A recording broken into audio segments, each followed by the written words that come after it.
Imagine you spend hours cooking a delicious meal. The next day, when you get home from school, your roommate and their partner are eating your leftovers. Aren't they a great cook? The partner asks, and your roommate doesn't correct them to give you the credit you rightfully deserve. That's your food that you bought with your money, poured your time and your energy into cooking. And now you have no food and no credit. Now, maybe you think this is a little far-fetched for a conversation about plagiarism. But did you know plagiarism comes from the Latin word plagiarius, which means kidnapper?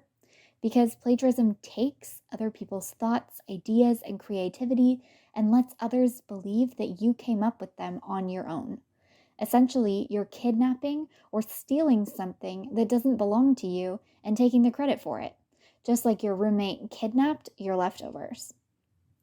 The opposite of plagiarism is originality.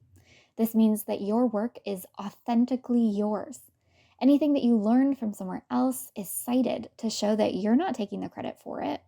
There are many reasons why it's important to have original and authentic work, and I'm going to highlight 3 of these. First, original work demonstrates what you've learned.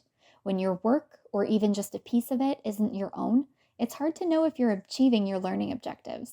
And if you're not truly learning, that can really impact your career. Second, authentic work with proper citations shows that your content is evidence-based, meaning that people can trust what you're saying because it's based on research or other evidence. By giving credit where it's due, you increase your credibility too. Finally, your work is your own. You should be prepared to be held accountable to what you write. Original, authentic work will help you to do that. Let me give you a healthcare example to wrap up. Imagine that you're seeing a new client today. You know their diagnosis, but you're running late and haven't had time to review their chart any further. You have another client with the same diagnosis, so you decide not to review the new client's chart and just use the same treatment plan as the other one. This new client, however, seems to be having a lot more difficulty with the treatment plan and eventually falls and injures themselves while trying to follow one of your instructions. If only you'd read the chart and come up with a proper plan rather than copying someone else's.